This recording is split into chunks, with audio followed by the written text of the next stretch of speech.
I had been sitting on that tree branch for nearly 12 hours. Any unnecessary movement could reveal my position, so I remained completely still. It wasn't the first time. During training, I had spent 36 hours in similar positions, and once even endured 48 hours without moving. But training and reality are very different things. In training, mistakes are lessons. In real combat, mistakes can cost lives. My instructors often said, "A sniper only gets one bullet. If that bullet misses, death may be waiting for the sniper instead." Another instructor had an even harsher view. "A sniper has 2 bullets, one for the enemy, and one for himself if capture becomes inevitable." Those words echoed in my mind as I watched the battlefield. A sniper must be more than a good marksman. He must be patient, intelligent, and always aware of an escape route. Every hiding spot must be chosen carefully, with both the shot and the retreat already planned. My weapon was an SSG-69 sniper rifle. Could accurately hit targets up to 800 meters away. I wore a green ghillie suit that blended perfectly with the surrounding vegetation. Camouflage was just as important as marksmanship. A sniper who cannot hide rarely survives long enough to take the shot. As the hours passed, I drank small amounts of water through a plastic tube connected to my canteen and continued watching the valley below. The mission had only just begun. The mission was supposed to be a 2-man operation. My partner, a senior sergeant and my mentor, had injured his ankle while crossing rough terrain. I was forced to leave him several kilometers behind in a concealed location. He wanted me to abort the mission, but this was my first real operation. I refused to turn back. Now I was alone deep inside hostile territory. As darkness fell, I climbed down from my observation post and equipped my night vision device. The landscape glowed faint green through the lenses. I carried my rifle slung over my shoulder and kept a suppressed Glock 19 pistol ready in my hand.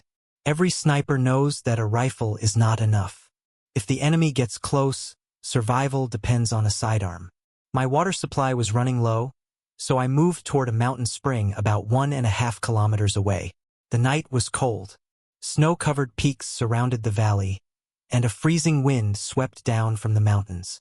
After reaching the spring, I drank deeply and refilled my bottles. Before heading back, I checked my compass and reviewed the mission details once more. The target was a senior enemy officer known for directing attacks across the border. According to intelligence reports, he would travel through this route the following day. My job was simple. Wait, watch, and when the moment arrived, pull the trigger. The next morning, I reached the ambush site.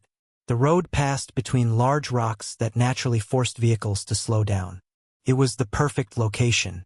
Nearby, I secretly planted an explosive device. The explosion was not intended to kill the target. Instead, it would create confusion and block reinforcements after the shot was fired. Then I climbed back into my concealed position and waited. The night passed slowly. Every strange sound made me alert. At dawn, I woke and prepared my rifle. Hours later, a military jeep appeared in the distance. My heart raced. I quickly realized it wasn't the target. It was only a security patrol inspecting the road ahead. After they left, the waiting continued. Finally, several vehicles appeared around the bend. The convoy was approaching, but there was a problem. The target's vehicle had dark-tinted windows. I couldn't identify which passenger was sitting inside. For a moment, it seemed as though the entire mission might fail. The convoy continued moving closer. Time was running out. Then an idea came to me. Instead of shooting the target, I aimed at the rear tire of the lead vehicle. I squeezed the trigger. The tire exploded. The convoy came to an immediate stop. Soldiers jumped from their vehicles and rushed to investigate. And then the opportunity one needed finally appeared. As confusion spread among the soldiers, the target's vehicle stopped behind the disabled jeep. The officer lowered his window and leaned outside to see what had happened. That was the moment. I centered the crosshairs on his head. One breath, one squeeze of the trigger, one shot. The bullet struck instantly. The officer collapsed. Panic erupted throughout the convoy. While the soldiers struggled to understand what had happened, I quickly chambered another round and fired at the explosive device I had planted earlier. A massive explosion shook the road. Smoke, dust, and chaos filled the air. The enemy soldiers began firing wildly in every direction, but none of them knew where I was hidden. Their commanders tried to restore order. I eliminated them one by one. Without leadership, the remaining soldiers became disorganized and terrified. Some attempted to fight. Others tried to flee. One after another, they fell. Eventually, the survivors abandoned their vehicles and ran toward cover. That was my signal to leave. A sniper's mission is not to stay and fight. It is to strike, disappear, and survive. I climbed down from my position and vanished into the forest before the enemy could discover my location. The mission was complete, and my first operation as a sniper had become a success.